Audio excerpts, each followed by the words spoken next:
jadi di sini saya pertama meminta izin kepada kepala sekolahnya untuk penelitian atau untuk mencari diagnosis kesulitan belajar pada anak SD 06 Batu Tabah. Nah, jadi di sini kami berbincang-bincang tentang anak tersebut dan lalu kami meminta ledger nilainya. Nah, jadi bapak ini dikasihnya ledger nilainya. Nah, jadi kami lihat.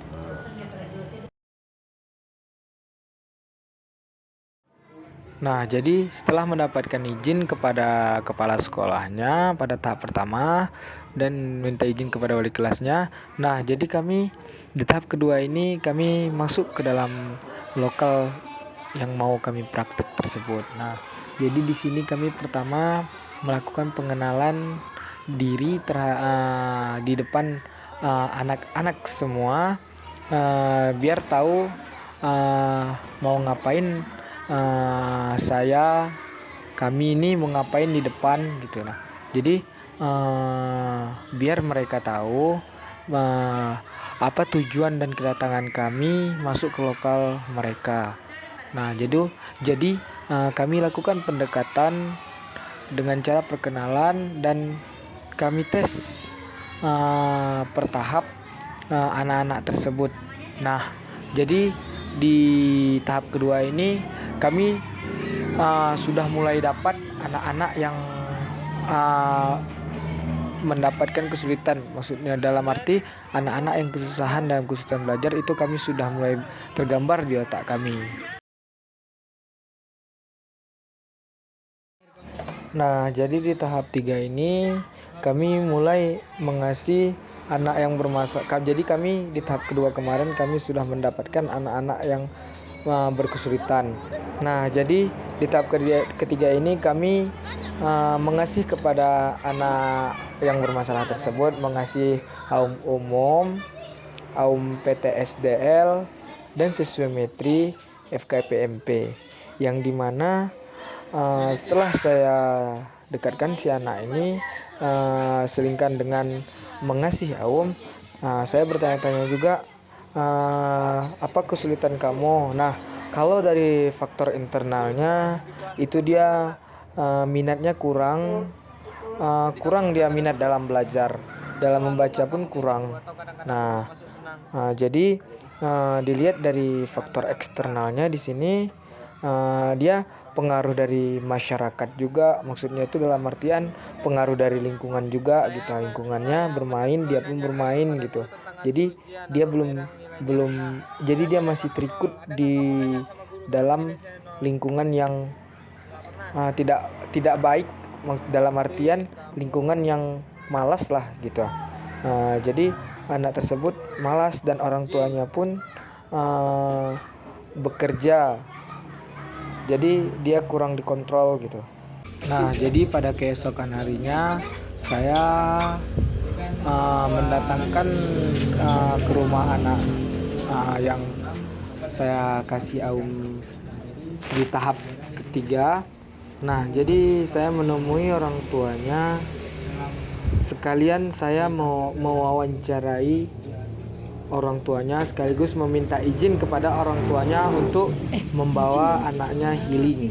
Nah, di sini izin dulu supaya saya dan si anak itu lebih akrab. Nah, jadi setelah saya izin, orang tuanya mempersilahkan saya masuk ke dalam rumahnya. Sini Fakri. Nah, jadi di sini orang tuanya bisa kita lihat dari video ini, orang tuanya itu bekerja sebagai tukang jahit. Nah, jadi duduk kami bertiga, ada si anak yang bermasalah dalam kesulitan belajar dan ada orang tuanya atau ibunya.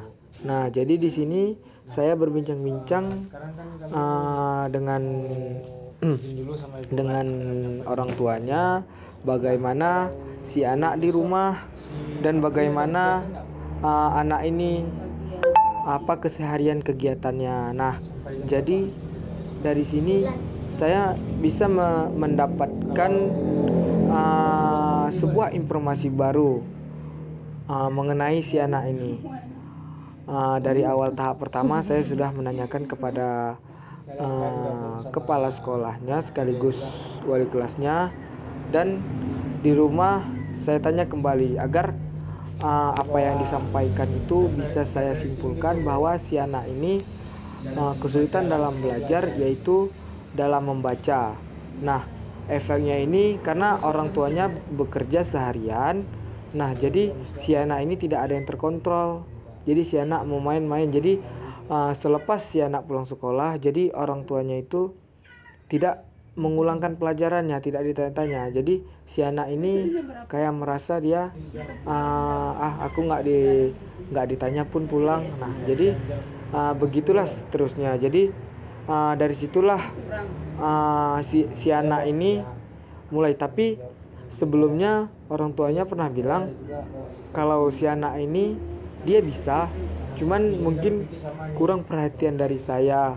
Makanya makanya si anak tersebut susah untuk membaca belajar. Nah, karena faktor lingkungan juga, teman-temannya kan banyak juga yang mengajak main gitu. Jadi setelah kami berbincang-bincang, orang tuanya pun mengasih izin, dan orang tuanya meminta sekali bantuan kepada kami untuk membantu si anak dalam kesulitan belajar. Nah, jadi alhamdulillah orang tuanya ini sangat baik dan berhati mulia, apalagi seorang ibu kan. Jadi saya alhamdulillah bisa membantu dan diberikan izin kepada orang tuanya untuk membantu kesulitan belajar pada anaknya. Nah, jadi saya berterima kasih kepada ibunya, dan ibunya juga berterima kasih kepada saya.